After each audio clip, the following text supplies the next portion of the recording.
आज हम थर्मोडायनेमिक्स का सेकेंड लेक्चर देखेंगे। नाम है हीट एंड वर्क ट्रांसफर। और एक इम्पोर्टेंट दोस्तों, आप लेक्चर के साथ साथ अपने नोट्स बनाते चलिए, नोट्स लिखते चलिए। जो जो पॉइंट्स आपको इम्पोर्टेंट लग रहे हैं वो एक पेपर पे नोट डाउन करते चलिए। इसका आपको रिवीजन के वक्त बहुत फायदा होगा। और हर सब्जेक्ट के एंड में हम क्वेश्चन की प्रैक्टिस लेने वाले हैं, तब भी आपको आपके नोट्स का बहुत फायदा होगा। तो चलो चलते हैं। हमारा पहला टॉपिक है हीट एंड वर्क ट्रांसफर। दोस्तों आज हम देखेंगे what is work, what is heat and how it transfers. तो सबसे पहले हम देखेंगे what is work. The force required to displace a body. Force required to displace a body मतलब क्या दोस्तों? जैसे अभी ये बॉडी है, ये बॉडी अगर मुझे यहाँ से यहाँ पे डिस्प्लेस करना है, यहाँ से यहाँ पे मुझे डिस्प्लेस करना है बाय डिस्टेंस s, तो ऑब्वियस बात है अगर मुझे बॉडी डिस्प्लेस करना है तो मुझे यहाँ पे एक फोर्स लगाना पड़ेगा। बिना फोर्स लगाए तो बॉडी डिस्प्लेस नहीं होगी, मुझे फोर्स लगाना पड़ेगा। तो this force required to displace this body with distance s is known as work.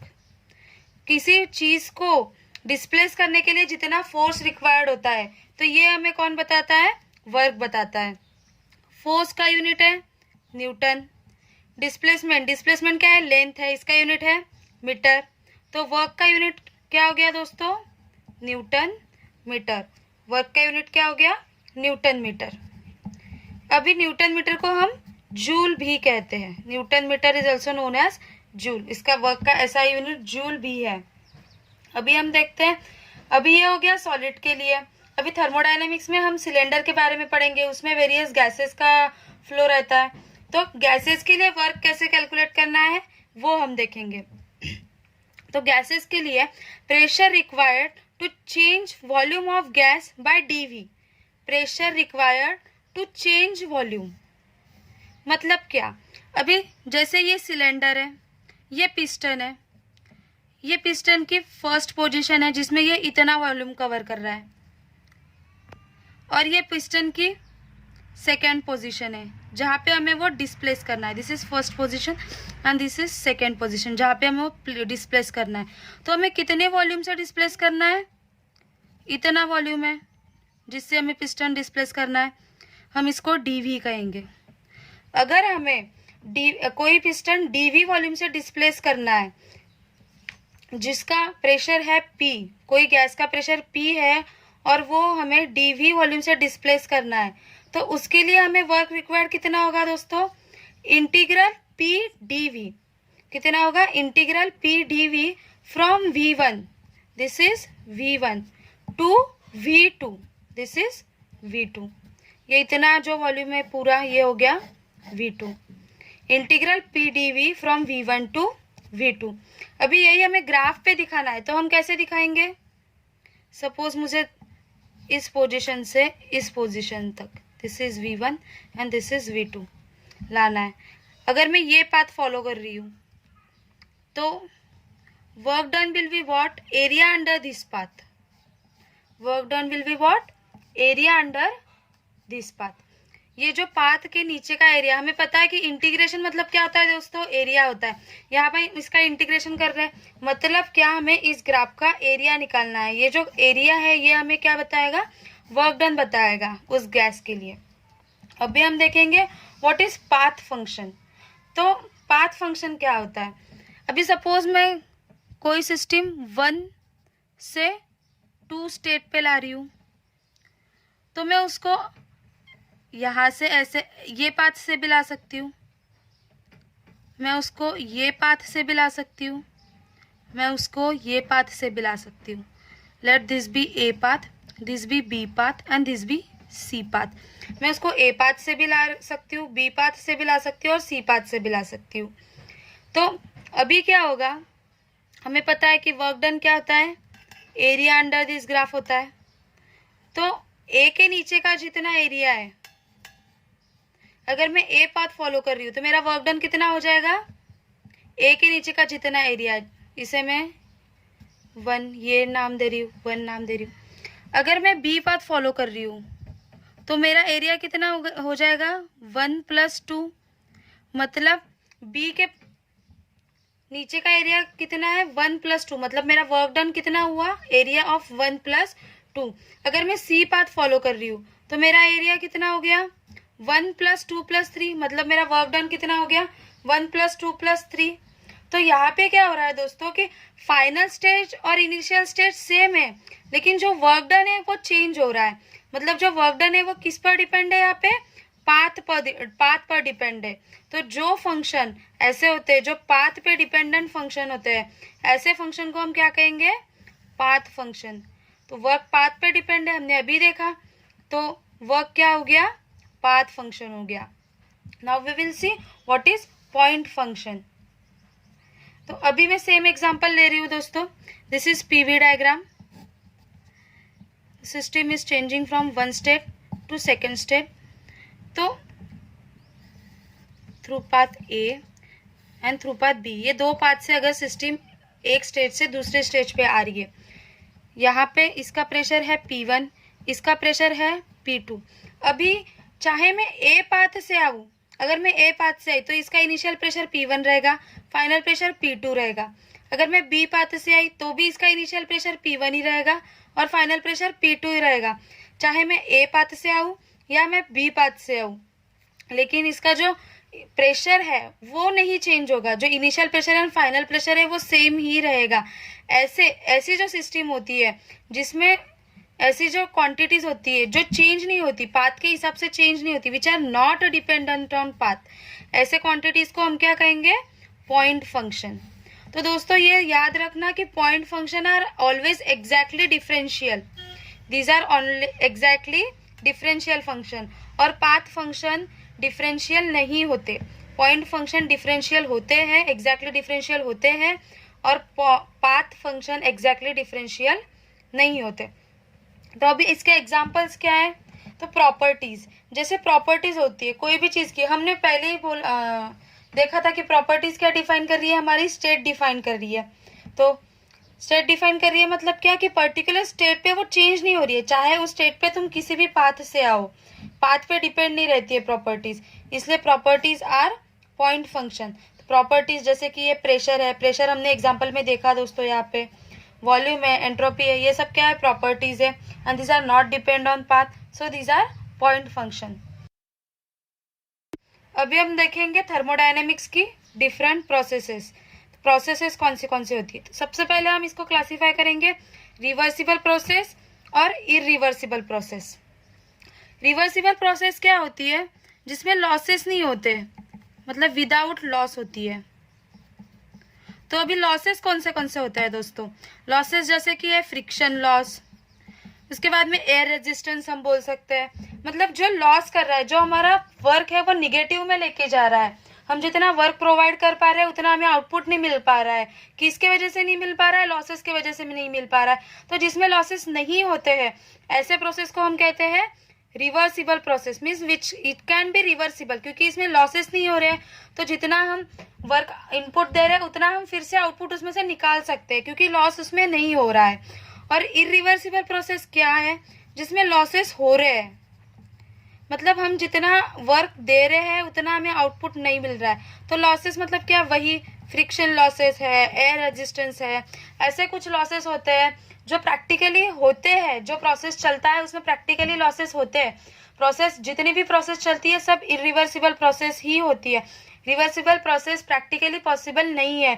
लेकिन हम जब स्टडी करते हैं, जब एनालिसिस करते हैं, तब हम हमेशा रिवर्सिबल प्रोसेस के हिसाब से ही करते हैं, हम जो लॉसेस है वो निग्लेक्ट कर देते हैं थर्मोडायनेमिक्स का एनालिसिस करते वक्त, रिवर्सिबल प्रोसेस पे ही एनालिसिस करते हैं।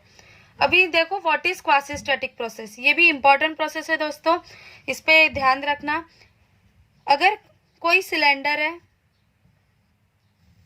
और ये पिस्टन है, ये पिस्टन अगर मैं डिस्प्लेस कर रही हूँ, तो ये जो मैं डिस्प्लेस कर रही हूँ वो ये मैं बहुत धीरे धीरे डिस्प्लेस कर रही हूँ, मतलब dv, इसका जो डिस्प्लेसमेंट का वॉल्यूम है ना वो बहुत कम है, टेंडिंग टू जीरो।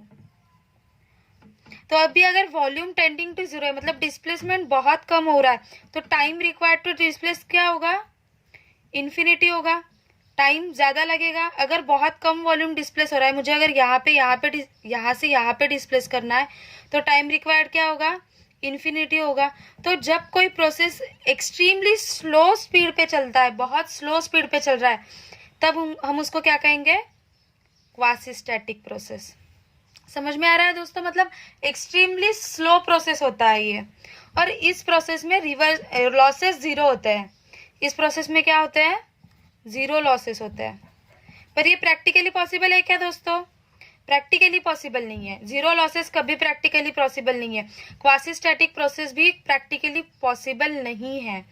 तो हमेशा क्वासी स्टैटिक प्रोसेस क्या रहेगी, इसमें लॉसेस जीरो रहते हैं, मतलब लॉसेस नहीं रहते। तो ये प्रोसेस हमेशा रिवर्सिबल प्रोसेस रहता है।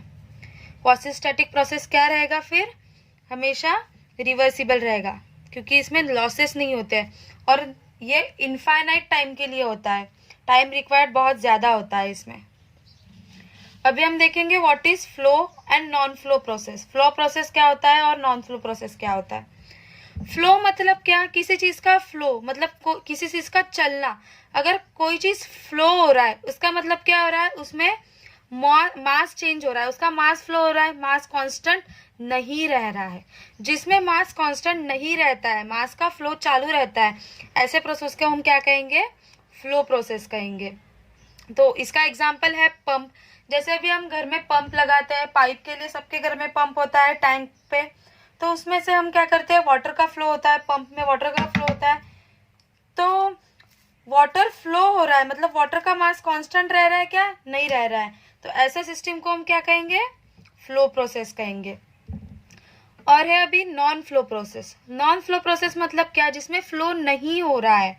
ऐसे प्रोसेस मतलब जिसमें mass is constant, mass change नहीं हो रहा है। जैसे अभी हम सिलेंडर का स्टडी कर रहे हैं, अगर कोई सिलेंडर का स्टडी कर रहे हैं हम, ऑटोमोबाइल सिलेंडर का, सिंगल साइकिल के लिए, ये ध्यान में रखना दोस्तों कि एक सिंगल साइकिल के लिए, अगर एक सिंगल, ज्यादा अगर साइकिल लेंगे तो आप कहोगे कि फ्यूल तो उसमें आता है जा रहा है, लेकिन वो साइकिल जब चेंज हो रहा है तब फ्यूल एग्जॉस्ट हो रहा है। जब एक पर्टिकुलर सिंगल साइकिल चल रहा है तब फ्यूल एग्जॉस्ट नहीं होता है उसमें।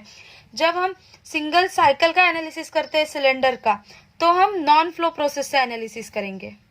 तो हम कौन से प्रोसेस से एनालिसिस करेंगे, नॉन फ्लो प्रोसेस, मतलब इसमें मास नहीं फ्लो हो रहा है। मतलब जैसे सिलेंडर में अभी एक बार फ्यूल और एयर का मिक्सचर जाएगा, तो जब तक साइकिल कंप्लीट नहीं हो रहा है तब तक वो बाहर नहीं आ रहा है, तब तक उसका मास क्या रहेगा, सिलेंडर के अंदर कांस्टेंट ही रह रहा है। मतलब वो प्रोसेस क्या है, नॉन फ्लो प्रोसेस है। तो जितना भी सिलेंडर का एनालिसिस होगा, ये सब हम नॉन फ्लो प्रोसेस पे करेंगे। इसको हम क्लोज सिस्टम भी कह सकते हैं। हमने देखा था क्लोज सिस्टम मतलब क्या, जिसमें मास का ट्रांसफर नहीं हो रहा है। और इसको हम ओपन सिस्टम भी कह सकते हैं।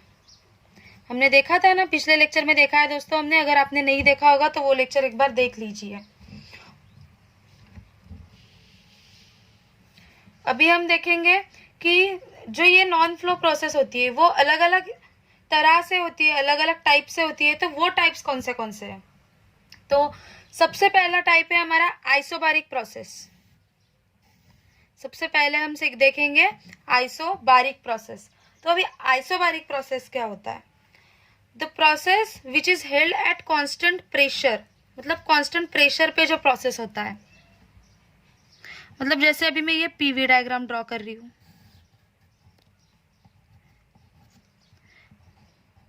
अगर मुझे this is stage 1 and this is stage 2, अगर मुझे कोई चीज 1 स्टेट से 2 स्टेट पे लाना है एट कांस्टेंट प्रेशर, ये ध्यान में रखना दोस्तों कि this is constant pressure, pressure constant है इस चीज में। This is P, this is volume V1, this is volume V2। तो मेरा वर्क डन कितना होगा, integral PdV from V1 to V2। अभी यहाँ पे मेरा P कांस्टेंट है, तो मैं कांस्टेंट को बाहर ले सकती हूँ। P कांस्टेंट है तो मैं ऐसा लिख सकती हूँ V1 टू V2 dV। अभी dV का इंटीग्रेशन सबको पता है, PV from V1 to V2। तो इसको मैं ऐसा लिख सकती हूँ P into V2 minus V1। अभी अगर मैं एरिया के हिसाब से कैलकुलेट करना चाहूँ तो मैं कैसे कर सकती हूँ, ये मेरा ग्राफ है, ये मेरा पीवी ग्राफ है, तो एरिया अंडर दिस, तो इसके अंडर का एरिया कितना हो जाएगा दोस्तों, ये लेंथ कितनी है, V2 माइनस V1 इंटू ये लेंथ, तो ये लेंथ कितनी हमारी P है, तो area of this region will be P into V2 minus V1, तो our work done will be P into V2 minus V1। दोनों से अगर कैलकुलेट किया तो आंसर सेम आएगा दोस्तों, हमेशा दोनों से भी कैलकुलेट करोगे तो आंसर सेम आएगा। अभी हम देखेंगे नेक्स्ट प्रोसेस जिसका नाम है आइसोकोरिक प्रोसेस। तो आइसोकोरिक प्रोसेस क्या होता है, the process in which volume is constant. पहले हमने आइसोबारिक प्रोसेस देखा था, उसमें क्या कांस्टेंट था, प्रेशर कांस्टेंट था। अभी क्या कांस्टेंट है, वॉल्यूम कांस्टेंट है। तो जिस प्रोसेस में वॉल्यूम कांस्टेंट होता है ऐसे प्रोसेस को हम क्या कहेंगे, आइसोकोरिक प्रोसेस या आइसोमेट्रिक प्रोसेस। आइसोमेट्रिक प्रोसेस भी कह सकते हैं दोस्तों इसको।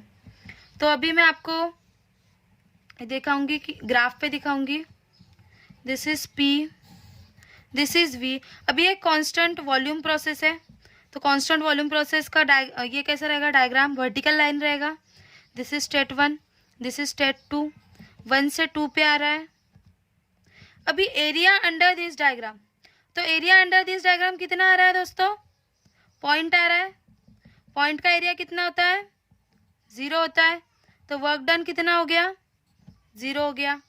अभी मैं अगर इंटीग्रेशन से सॉल्व करूंगी तो कैसा आएगा, integral P dV from V1 to V2, तो इसमें क्या है, चेंज इन एरिया कितना है, 0 है, तो V कितना रहेगा, 0 रहेगा। वॉल्यूम कांस्टेंट है मतलब क्या है, चेंज इन एरिया 0 है, तो dV 0 रहेगा, तो वर्क डन क्या आएगा, 0 आएगा। आ गया सेम, इससे भी 0 आया, इससे भी 0 आ रहा है। तो समझ रहे हो ना दोस्तों, मतलब हम चाहे ग्राफ से करें कैलकुलेट, चाहे इंटीग्रेशन से करें, आंसर हमारा सेम ही आएगा। उसके बाद हम देखेंगे कि व्हाट इज आइसोथर्मल प्रोसेस। तो आइसोथर्मल प्रोसेस क्या होता है, जिसमें टेम्परेचर कांस्टेंट होता है, the process in which temperature is constant is known as isothermal process. अभी हम सबको पता है कि PV इक्वल टू MRT, ये आइडियल गैस के लिए PV इक्वल टू MRT होता है, हम सबने पढ़ा है, ये बेसिक इक्वेशन है। अगर नहीं पता होगा तो लिख के रखो दोस्तों बड़े अक्षर में, PV इक्वल टू MRT, ये बहुत इंपॉर्टेंट फॉर्मूला है। तो इसमें इन्होंने क्या दिया है कि टेम्परेचर इज कांस्टेंट। अभी R है, R जो कांस्टेंट हो रहता है, यूनिवर्सल गैस कांस्टेंट रहता है, ये हमेशा पर्टिकुलर गैस के लिए कांस्टेंट ही रहता है। और ये नॉन फ्लो प्रोसेस है, तो इसमें मास भी कांस्टेंट रहेगा, इसमें मास भी चेंज नहीं हो रहा। हम एनालिसिस नॉन फ्लो प्रोसेस पे कर रहे हैं, तो अगर तीनों चीज कांस्टेंट है तो PV भी क्या हो जाएगा, कांस्टेंट हो जाएगा। अगर तीनों कांस्टेंट चीज का मल्टीप्लीकेशन कर रहे हैं तो PV की वैल्यू भी कांस्टेंट हो जाएगी।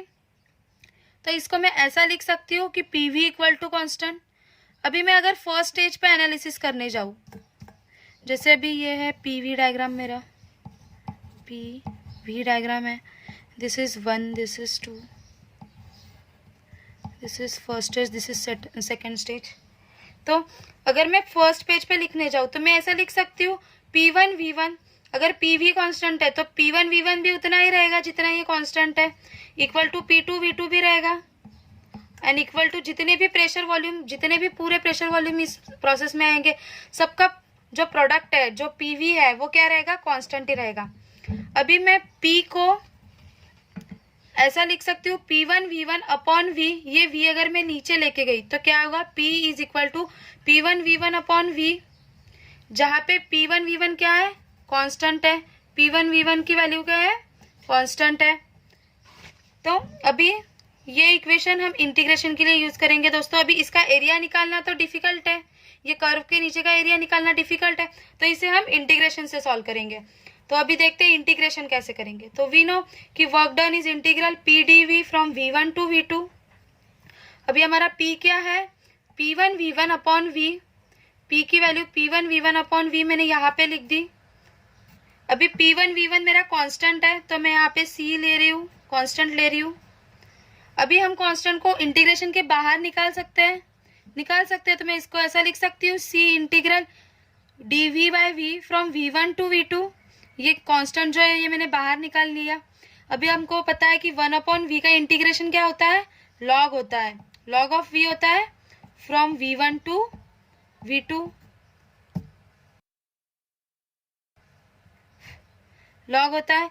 तो मैं इसको ऐसा लिख सकती हूँ, C ln of v2 to v1, v2 upon v1, C ln of v2 upon v1।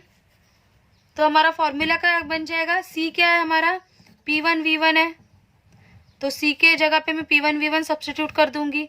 तो हमारा वर्क का फॉर्मूला क्या बन जाएगा, p1 v1 ln of v2 by v1। This will be our formula of work. अभी हम देखेंगे polytropic process. Polytropic process क्या होता है, जिसमें PV⁻n कांस्टेंट होता है। पहले हमने आइसोथर्मल में क्या देखा था कि PV इक्वल टू कांस्टेंट होता है, ये हो गया आइसोथर्मल। अभी अगर PV⁻n कांस्टेंट है, V⁻n जो है वो कांस्टेंट है, V का इंडेक्स है, इंडेक्स कोई भी हो लेकिन कांस्टेंट होना चाहिए। अगर ऐसा प्रोसेस है तो इसे हम क्या कहेंगे, पॉलीट्रॉपिक प्रोसेस। तो इसका डेरिवेशन दोस्तों काफी बड़ा है और RTO AMVI के लिए वो इतना यूजफुल नहीं है, इसलिए हमने नहीं लिया डेरिवेशन। अगर आपको चाहिए होगा डेरिवेशन तो आप कमेंट सेक्शन में लिख दीजिए, हम आपको PDF फाइल में भेज देंगे। इसका हम सीधा फॉर्मूला देखेंगे। तो इसके लिए वर्क डन का फॉर्मूला है P1 V1 minus P2 V2 upon n-1। क्या होगा इसका formula, P1 V1 minus P2 V2 upon n-1। n is index of V, okay, n is what, index of V। अभी हम देखेंगे व्हाट इज एडियाबैटिक प्रोसेस। तो दोस्तों ये याद रखना कि जो एडियाबैटिक प्रोसेस होता है वो पॉलीट्रॉपिक प्रोसेस का मतलब PV⁻n इक्वल टू कांस्टेंट का सब प्रोसेस है, जिसमें n की वैल्यू होती है गामा, जिसमें n की वैल्यू क्या होती है, गामा होती है। तो इसका मेन इंपॉर्टेंस ये है दोस्तों कि इस प्रोसेस में हीट ट्रांसफर नहीं होता है, there is no heat transfer in this process. जब हीट ट्रांसफर की वैल्यू 0 दी होगी तब हम क्या करेंगे, उसको कौन सी प्रोसेस कंसिडर करेंगे, एडियाबैटिक प्रोसेस कंसिडर करेंगे। तो गामा, अभी गामा क्या होता है, तो आइडियल गैस के लिए गामा की वैल्यू होती है 1.4। फॉर आइडियल गैस गामा की वैल्यू कितनी होती है, 1.4। ये वैल्यू गैस चेंज होने पर चेंज भी हो सकती है, लेकिन आइडियली हम इसकी वैल्यू लेते हैं 1.4। अगर तुम्हें एग्जाम में कुछ कोई प्रॉब्लम दिया है और ऑप्शन में गामा की वैल्यू नहीं दी है तो you should consider it as 1.4 consider करते हैं। तो अभी इसका वर्क डन का फॉर्मूला क्या होगा, जो पॉलीट्रॉपिक का हमने देखा था, पॉलीट्रॉपिक का हमने क्या देखा था, P1 V1 minus P2 V2 upon n-1 देखा था, पॉलीट्रॉपिक का ये फॉर्मूला था। तो ये भी पॉलीट्रॉपिक प्रोसेस है जिसमें बस गामा की वैल्यू क्या है, 1.4 है, जिसमें n की वैल्यू 1.4 है, n की वैल्यू क्या है, 1.4 है, मतलब ये क्या है, गामा है। तो इसका भी फॉर्मूला क्या हो जाएगा फिर, work done will be equal to P1 V1 minus P2 V2 upon gamma -1। Okay, work done will be what, P1 V1 minus P2 V2 upon gamma -1, where for ideal gas gamma equal to 1.4। ये याद रखना दोस्तों, ये value याद रहनी चाहिए। फिर से एक बार बता रही हूँ दोस्तों कि हमने जितनी ऊपर की जितनी भी प्रोसेस पढ़ी वो नॉन फ्लो प्रोसेस थी, जिसमें हमने मास कांस्टेंट पकड़ा था। ये सब नॉन फ्लो प्रोसेस थी जिसमें हमने मास क्या पकड़ा था, कांस्टेंट पकड़ा था। अभी हम प्रोसेस का कंपैरिजन देखेंगे दोस्तों। कंपैरिजन मतलब क्या कि किस में वर्क ज्यादा लगता है, किस में वर्क कम लगता है, ये देखेंगे। तो this is our PV diagram, PV diagram, and we know work is what, area under this graph, जो भी ग्राफ है। तो हमने अगर कंसिडर किया, ये प्रोसेस कंसिडर कर रही हूँ मैं, A B C D E and F, मैं ये 6 प्रोसेस कंसिडर कर रही हूँ दोस्तों। तो इन 6 प्रोसेस में पहली प्रोसेस में क्या है, प्रेशर कांस्टेंट है। प्रेशर कांस्टेंट है मतलब क्या है, n की वैल्यू 0 है, PV इक्वल टू कांस्टेंट होता है, हमारा पीवी रेस टू एन, अगर जनरल केस लिया हमने तो क्या है, PV raise to n equal to constant. तो जब एन की वैल्यू 0 हो जाएगी तो पीवी रेस टू एन क्या होगा, जब एन की वैल्यू 0 हो जाएगी तो पीवी रेस टू एन क्या हो जाएगा, p इंटू 1। तो इसका क्या हो जाएगा, p इक्वल टू कॉन्स्टेंट। वैसे ही जब n की वैल्यू इन्फिनिटी हो जाएगी तो v की वैल्यू कांस्टेंट रहेगी। जब n की वैल्यू इन्फिनिटी हो जाएगी तो v की वैल्यू कांस्टेंट रहेगी। और जब n की वैल्यू 0 रहेगी तो p की वैल्यू कांस्टेंट रहेगी। और ये जो बीच में की प्रोसेस है इसमें n वेरी हो रहा है, कहाँ से, 0 से इन्फिनिटी तक। ये जो बीच वाली प्रोसेस है इसमें n की वैल्यू 0 से इन्फिनिटी तक वेरी हो रहा है। हमारा जो जनरलाइज केस है वो कौन सा है दोस्तों, P V raise to n. ये याद रखना, ये n की वैल्यू हम वेरी कर रहे हैं। तो जब n की वैल्यू 0 कहेंगे, 0 लेंगे तब वो हो जाएगा p इक्वल टू कॉन्स्टेंट, मतलब आइसोबारिक प्रोसेस। जब n की वैल्यू हम इन्फिनिटी ले रहे हैं तब वो हो जाएगा आइसोमेट्रिक प्रोसेस, मतलब या फिर आइसोकोरिक प्रोसेस, मतलब volume is equal to constant. जब हम m की वैल्यू 1 लेंगे तो हमारा इक्वेशन क्या होगा, P V equal to constant. ये कब देखा था दोस्तों, हमने कौन से प्रोसेस में देखा था, this is isothermal process. Isothermal में देखा था हमने P V equal to constant. जब n की वैल्यू 1 होगी तब ये आइसोथर्मल प्रोसेस होगा। जब n की वैल्यू 1.4 होगी तब ये प्रोसेस कौन सा होगा, एडियाबैटिक प्रोसेस। एडियाबैटिक प्रोसेस होगा, सही है दोस्तों। दोस्तों और एक याद रखना कि एडियाबैटिक प्रोसेस को हम आइसेंट्रोपिक प्रोसेस भी कहते हैं। आइडियली एडियाबैटिक प्रोसेस जो होता है वो आइसेंट्रोपिक प्रोसेस होता है, पर हर आइसेंट्रोपिक प्रोसेस एडियाबैटिक प्रोसेस होता है, पर हर एडियाबैटिक प्रोसेस आइसेंट्रोपिक प्रोसेस होता है, ऐसा नहीं है दोस्तों। कुछ प्रोसेस ऐसे होते हैं कि एडियाबैटिक होते हैं लेकिन वो आइसेंट्रोपिक नहीं होता है। लेकिन अगर तुम्हें दिया है, मतलब ऑप्शन में अगर ऐसा दिया है कि आइसेंट्रोपिक ही ऑप्शन है, कांस्टेंट हीट का प्रोसेस दिया है और आइसेंट्रोपिक ऑप्शन है, एडियाबैटिक ऑप्शन है ही नहीं, तो तुम इसको आइसेंट्रोपिक को एडियाबैटिक कंसिडर कर सकते हो। लेकिन ये याद रखना दोस्तों कि आइसेंट्रोपिक प्रोसेस हमेशा एडियाबैटिक नहीं होता। ये डीप में हम एंट्रोपी में पढ़ेंगे ही, पर अभी के लिए इतना याद रखना कि जब डिटेल में नहीं दिया है तो तुम एडियाबैटिक को आइसेंट्रोपिक प्रोसेस कंसिडर कर सकते हो। ऐसे ही हम अभी आगे देखेंगे, ऐसे ही हम n की वैल्यूज बढ़ाते जा रहे हैं। तो जैसे जैसे हम n की वैल्यूज बढ़ाते जा रहे हैं तो आप ऑब्जर्व कर रहे हैं कि ये जो अंडर एरिया अंडर लाइन है, ये जो लाइन के अंडर का एरिया है ये कम कम होते जा रहा है। मतलब 0 के लिए सबसे ज़्यादा एरिया है, 1 के लिए उससे थोड़ा कम, 1.4 के लिए उससे और थोड़ा कम, 2 के लिए और थोड़ा कम। और जब n इन्फिनिटी हो रहा है तो एरिया क्या हो जा रहा है, 0 हो जा रहा है, मतलब वर्क डन क्या हो जा रहा है हमारा, 0 हो जा रहा है। तो ये याद रखना दोस्तों कि जैसे n की वैल्यू बढ़ेगी, as n increases work done will decreases. जैसे n की वैल्यू बढ़ेगी वर्क डन हमेशा क्या होगा, कम होगा। इसके ऊपर एक क्वेश्चन आया था दोस्तों आरटीओ में, 2017 में क्वेश्चन आया था। तो अभी हम क्वेश्चन था दोस्तों, the work input to the air compressor is minimum if compression law followed is. तो अभी इन्होंने क्या पूछा है दोस्तों, मिनिमम वर्क पूछा है और हमें कंप्रेशन लॉ दिया है, मतलब पीवी रेस टू एन के वैल्यूज दिए हैं।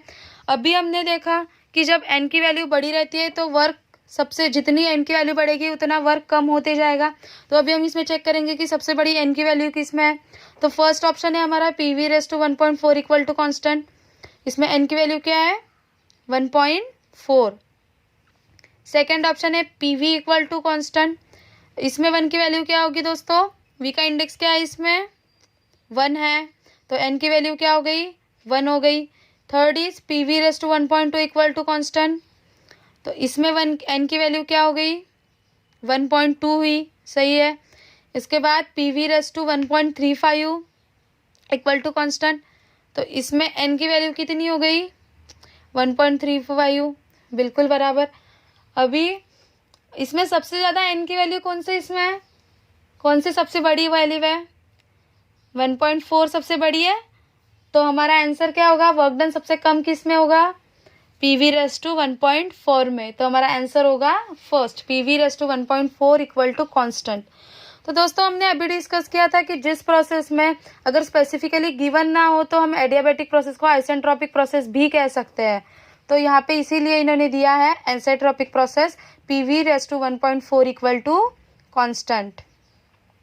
अभी इसके बाद में और एक क्वेश्चन पूछा गया था, प्रोसेसेस पे ही क्वेश्चन था वो। तो question was what is thermodynamic process in which volume remain constant, जिसमें वॉल्यूम कांस्टेंट होता है। तो इसमें ऑप्शन दिया है आइसोथर्मल प्रोसेस। आइसोथर्मल प्रोसेस पे अभी हमने देखा दोस्तों क्या कांस्टेंट होता है, टेम्परेचर कांस्टेंट होता है। तो ये हमारा आंसर होगा क्या, नहीं होगा। अभी second is isobaric process. Isobaric process में क्या कांस्टेंट होता है, प्रेशर कांस्टेंट होता है। हमें क्या चाहिए, वॉल्यूम कांस्टेंट चाहिए, तो ये भी आंसर नहीं है। अभी third is isometric process. Isometric process में हमने अभी पढ़ा कि क्या कांस्टेंट होता है आइसोमेट्रिक प्रोसेस में, वॉल्यूम कांस्टेंट होता है।